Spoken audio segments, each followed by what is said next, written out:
de Encuentro, espacio creado para fomentar el diálogo y la reflexión sobre las ciencias, tecnologías y la cultura digital.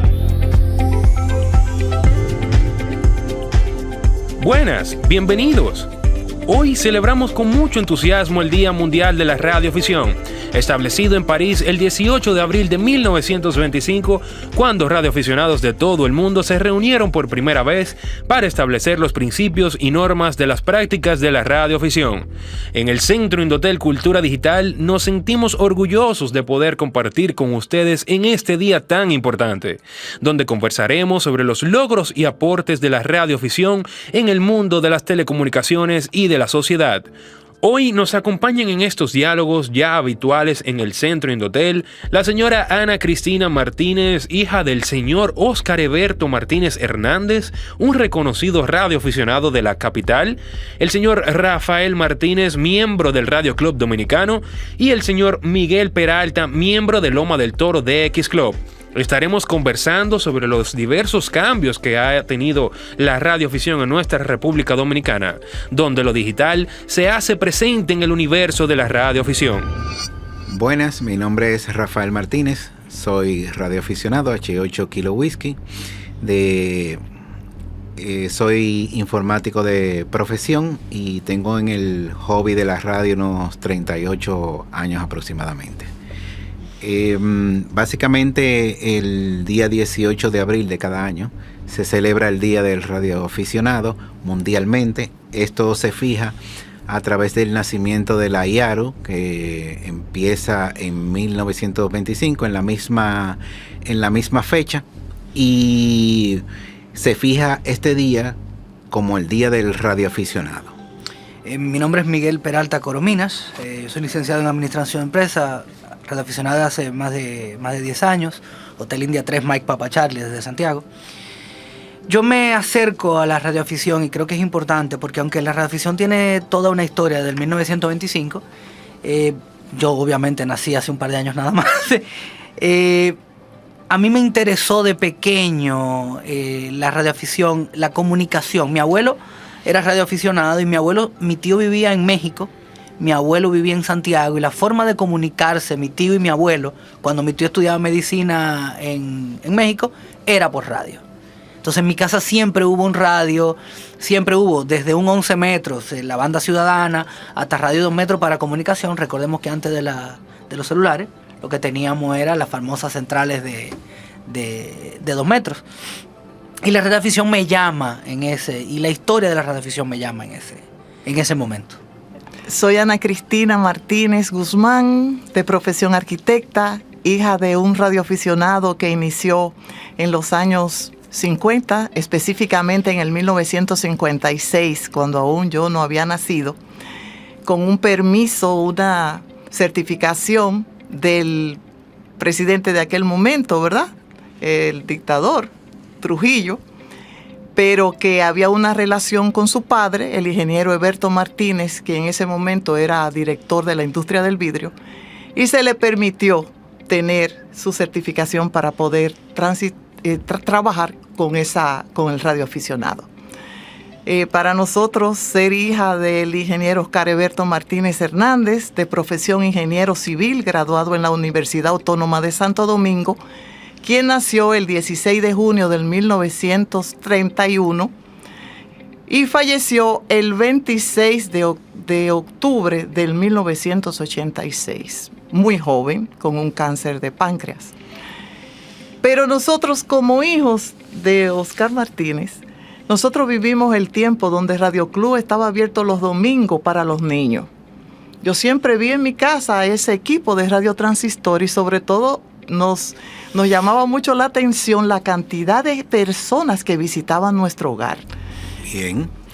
Realmente la radioafición empieza desde muy temprano, o vamos a decir muy temprano en los 1800, desarrollándose ya bien pegado de los 1900. Y como personas importantes para que esta tecnología surja, que en aquel tiempo le decían estos aparatos surjan, un actor importante fue los descubrimientos que hizo Hertz, que luego fueron seguidos por Tesla y al final con la transmisión icónica del señor Marconi. O sea, esas son cosas que marcaron, que empezaron básicamente lo que hoy tenemos entre radio, y concentrándonos en la parte de nosotros, en la radiofricción fueron los principales actores. Hubo otras personas también, pero básicamente con ellos arrancan. Es increíble en lo que yo estuve estudiando esta semana sobre la historia de la historia específica del radioaficionado, todas las cosas que uno, toda la documentación que hay, porque hay bastante documentación de eso, revistas, y el auge que tuvo a principios de los 1900, el asunto de poder escuchar de la comunicación, que fue cuando básicamente nacieron las emisoras de broadcasting. Y que a esas personas que empezaron a escuchar estas emisoras de broadcasting, que ahora se le llama radioescuchas, eran los primeros radioaficionados, o sea, sí, aficionados a la radio. Debemos de entender que al principio no todo el mundo tenía un aparato emisor. Al principio la mayoría lo que tenía era un aparato receptor de radio. Y realmente, como bien decimos, es el escuchar, eran radioescuchas más que radioaficionados, y eran aficionados a la radio. Y teníamos, por ejemplo, en República Dominicana, mucho antes de los primeros radioaficionados de República Dominicana, que debo decir que ya en 1926, un año después de creada la IARO, aquí teníamos radioaficionados, realmente lo que teníamos eran personas que oían onda corta. Y bueno, ahora nos acordamos de la BBC de Londres y de emisoras cubanas y todo eso, pero así empieza la radio.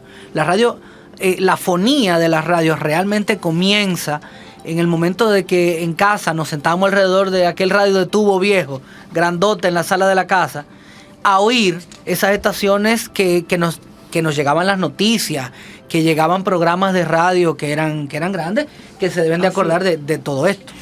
Me recuerdo cuando me dijo de la BBC de Londres. Claro, esa estaba constantemente puesta porque era la información que nos llegaba de las noticias. Claro. Y algo importante era, cuando llegaban los ciclones, los huracanes que se anunciaba, bueno, la casa se convertía en todo un centro de información. En un centro de información. Y era fabuloso porque era tanta gente que tú veías que podía cumplir, llenarse de una necesidad. O sea, los que vivían en Francia, que había mucha gente que había sido sacada del país, ¿se acuerdan el tiempo de Trujillo? Entonces tú te enterabas de que todo estaba bien, que se avisaba de un huracán, pero que no iba a pasar de mayores, que esto, que aquello. Pero además ellos tenían un sistema ya más desarrollado que el que nosotros tenemos del Centro Meteorológico hoy y del COE. Sí, que el COE es relativamente una institución nueva relativamente con estos países. Lo que hacía que ellos mismos mandaran a decir, no, el huracán va a tocar Puerto Plata, tal y tales pueblos, no va a tocar los puntos tales. Entonces mi papá se encargaba de ir al Listín Diario y a los centros de información de comunicación a explicar que el ciclón venía con dirección tal. Corroborando lo que dice Corominas, la radioafición empezó acá en República Dominicana en 1926. Se desarrolló a lo que hoy conocemos como, o sea, llevándolo como de un buen dominicano, lo aplatanamos a los buenos radioaficionados que tenemos hoy, fue más o menos 1936 aproximadamente, pero debido a las guerras, entraban y salían, se suspendían las transmisiones de radio y todo lo que podía, todo lo que abarcaba el hobby. En los años ya 50, que fue donde ya hubo mejores accesos a los equipos de radio, pues ya se fue incrementando la cantidad de radioaficionados acá en la República Dominicana, y el auge fue tomando forma en más o menos en ese tiempo. Inclusive tengo allá en mis manos un listado original de los radioaficionados de la época que ella mencionó, wow, de los que habían en ese momento.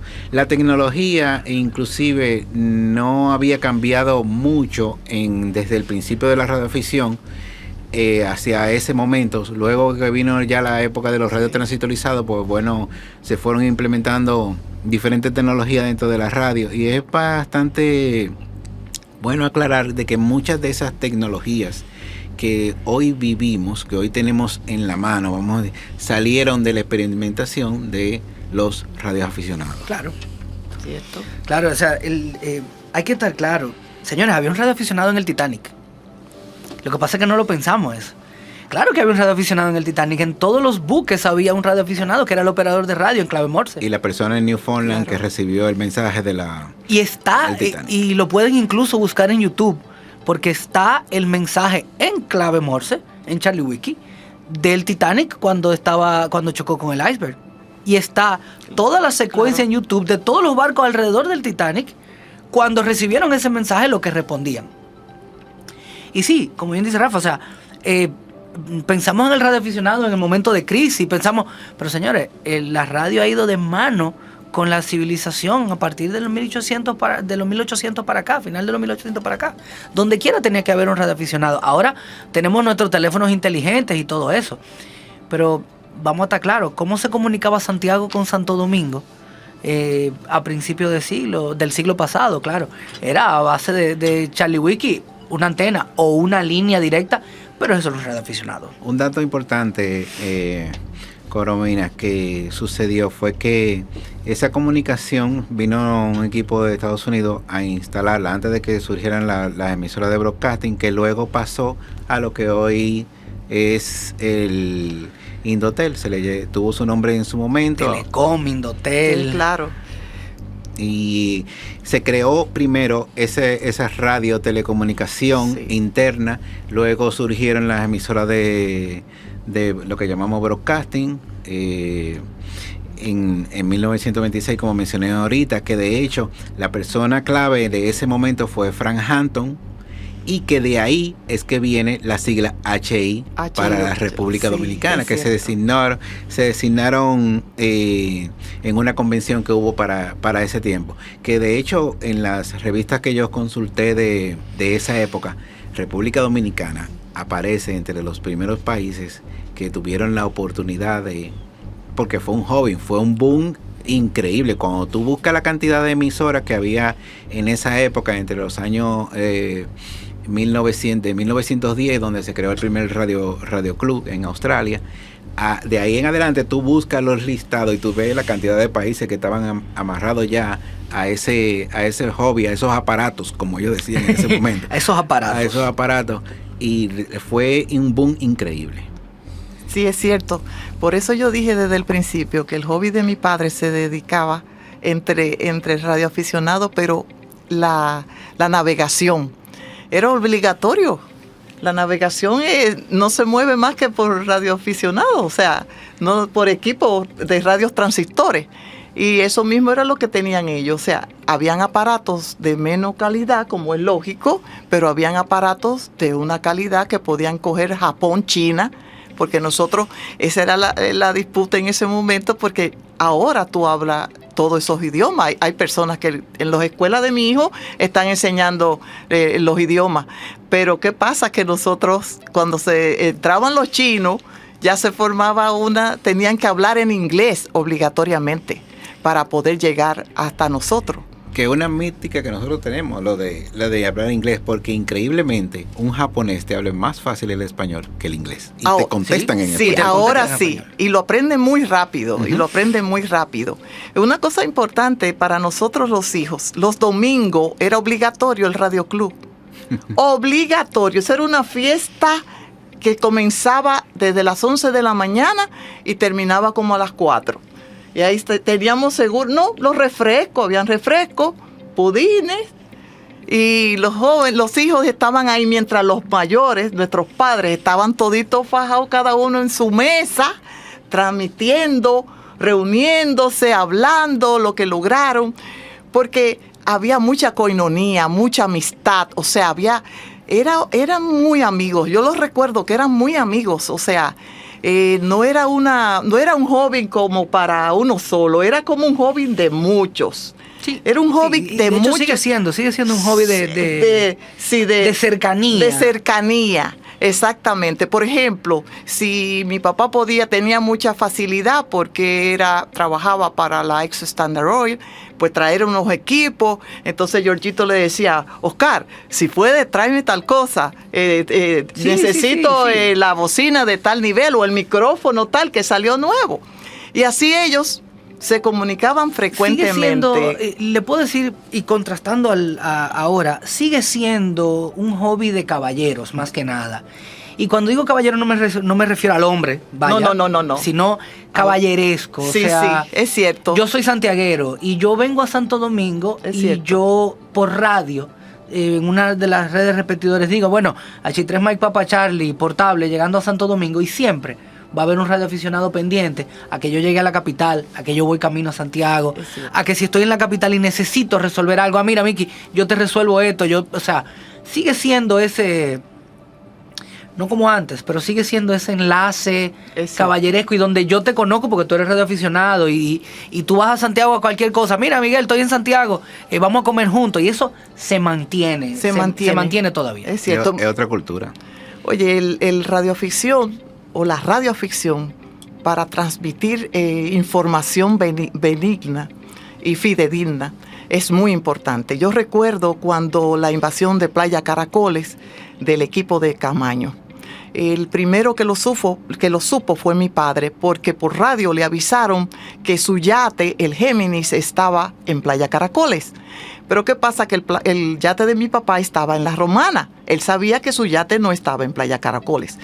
Pero de todas formas, al llamado de la Marina de Guerra, él acudió a Playa Caracoles a ver qué pasaba. Y cuando se subió al yate, él ya se imaginaba, vio la ropa de Herman, él vio los zapatos de Camaño, vio toda la ropa y él sabía que se trataba de Camaño. Viene inmediatamente a la ciudad y le comunica a mis tíos, a Cabito Gotró y a Fausto Martínez, que ellos tenían un nombre que le decían a Camaño como en clave, que él estaba aquí, que Camaño estaba aquí. Bueno, hubo un cumpleaños en la casa de mi tío Fausto Martínez, donde estaba el profesor Juan Bosch, y mi papá se tomó unos tragos y le dijo, se armó de valor y le dijo, mire, vaya a defender a Camaño, que Camaño está en la loma. Mire los zapatos y una chacabana que yo traje. Ellos están allá. Esa noche fue una noche muy difícil para nosotros como niños, porque mis tíos, que eran los anfitriones, porque fue en la casa de mi tío, no en mi casa, se sintieron muy mal. Juan Bosch se paró, la seguridad de Juan Bosch se paró, se puso bien caldeados los ánimos. Y él se fue. Y de todas formas, aparentemente, nos sacaron a los niños, que ya teníamos como 10 años, 10, 11 años. Y realmente él parece que no lo creyó, o si lo creyó no le hizo caso. Y es al otro día, cuando ya realmente la Marina, mi papá le dice, ese no es mi yate. Ya ellos se metieron en el yate y dijeron al presidente doctor Joaquín Balaguer, aquí están los invasores. Sí, ¿Cómo le llaman? La radioafición es importante en caso de desastre y para la transmisión de información. Por ejemplo, yo recuerdo cuando el terremoto de Haití, aquel gran terremoto eso fue en enero de hace un par de años. Yo estaba trabajando, yo estaba viviendo en Santo Domingo en aquel momento y estaba trabajando aquí. Y me acuerdo que no sabíamos lo que había pasado y yo trabajaba para una agencia naviera. Yo trabajaba para una agencia naviera que hacíamos negocio con Haití. Y no sabíamos de ellos. Y llamábamos y escribíamos correo y tratábamos de localizar a los contrapartes que estaban en el puerto de Haití. No conseguíamos a nadie. Y a mí se me ocurrió ir a casa de un radioaficionado amigo de Santo Domingo. Yo todavía no tenía licencia de radio. Pero a mí se me ocurre ir a casa de un radioaficionado amigo porque yo sabía que era un terremoto, ya estábamos viendo la noticia. Y yo sé que en Haití hay pocos radioaficionados. Pero sé que en la Embajada Dominicana en Haití había radio. Y le pregunto, oye, ¿me se ha sabido de algo? De ¿qué ha pasado? Estamos llamando. Y me dice, no se ha sabido nadie. Pero alguien en Neiva va a subir un repetidor apuntando a Puerto Príncipe. Y por lo que tengo entendido, yo no me sé la historia fidedigna porque no me la contó la persona que lo hizo. Una persona en Neiva ¿Se subió en la loma? No, fue realmente cuando después del terremoto, nos juntamos en el Radio Club y vimos cuál era la necesidad de que había en ese momento. Y armamos un equipo que al final subió una repetidora. Eso fue. Se pensó en Neiva, pero al final se instaló por cerca de Jimaní. Ya, mejor todo. Y esa repetidora luego sirvió para la comunicación tanto de la gente de la Cruz Roja como de la gente de Defensa Civil, hasta que luego ya pues había la comunicación normal. Pero en los primeros 3 días, luego de instalar esa repetidora, esa era la comunicación. ¿Esa era la comunicación? Con Haití, no había otra. Quedó una compañía muy pequeña de teléfono allá, de celulares, pero casi nadie tenía celulares de eso, o sea que eso no sirvió para nada. Como experiencia yo tengo el reciente huracán de Puerto Rico, donde básicamente ellos se quedaron sin comunicación. Habían unos pequeños sitios donde sí había comunicación celular, pero más del 95% de Puerto Rico no tenía comunicación.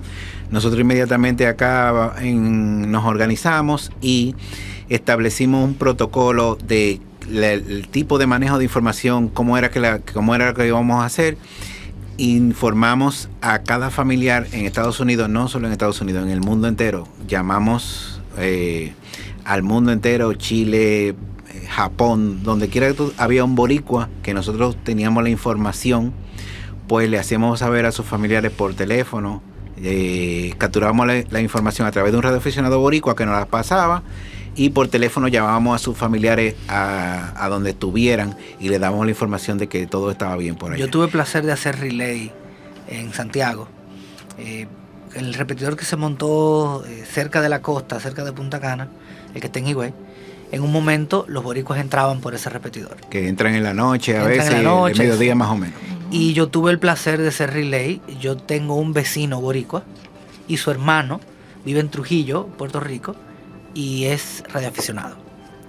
Y yo tuve el placer de hacer el relay entre 2 hermanos desde mi casa. Claro, él no se podía sentar en el radio, pero desde mi casa yo tuve el placer de que un boricua aquí supiera que su familia estaba bien, que habían sufrido daño en la casa, pero casualmente la parte de la casa del hermano de mi vecino que quedó en pie sin ningún problema fue el shack de radio. Tú sabes que otra cosa importante que nosotros vivimos fue en la Revolución del 65. El día de la invasión, de cuando la OEA mandó toda esa... él sabía, pero no podía retransmitir ese mensaje. Eso fue terrible, porque no podía salir de su casa. Acuérdese que las tropas invasoras entraron y se oía la marcha de todas esas tropas caminando por la Padre Villini, por todo lo que era Ciudad Nueva. Entonces, las antenas eran supremamente altas. Él no podía ni de juego mandar ese mensaje. Y ya él lo conocía de que las tropas internacionales en la noche llegaban a República Dominicana. Y él lo que hizo se fue, lo recuerdo yo, a la Pina esquina Canela y luego al Arzobispo Porte. A pesar de todo aquello, nosotros no entendíamos porque nada más oíamos las botas marchando como si marchaban. Y él se fue corriendo, se fue como diciéndole que tenía que llegar un mensaje, a decirle a los constitucionalistas que las tropas... sí. Mi abuelo, así es. En la Revolución del 65, mi abuelo era el doctor Antonio Corominas. Abuelo, estando en Santiago, me cuenta mi mamá que abuelo tenía el radio prendido, obviamente, y él oía a los como decimos nosotros, él oía a los capitaleños que se necesitaba medicina, que se necesitaba, y mi abuelo me contaba mami que abuelo le dijo a mi abuelo le decía a abuela Bebita, yo oí por radio que se necesitan médicos, yo tengo que ir a ayudar. Y mi abuelo arrancó para acá y lo único que él tenía para comunicarse con Bebita era un radio. Era su radio. Es cierto. Claro.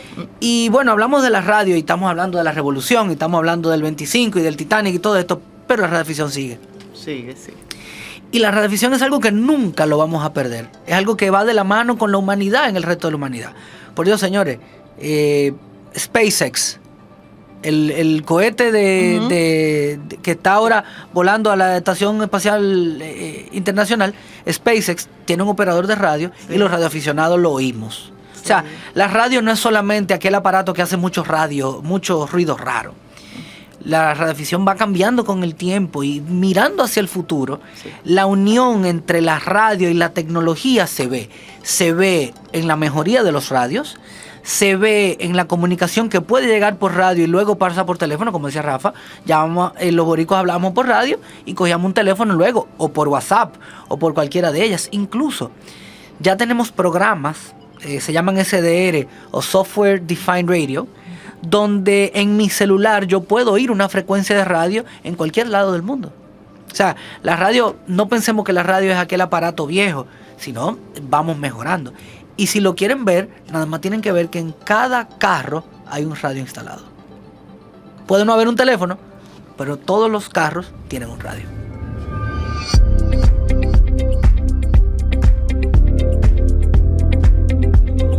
Punto de Encuentro, espacio creado para fomentar el diálogo y la reflexión sobre las ciencias, tecnologías y la cultura digital.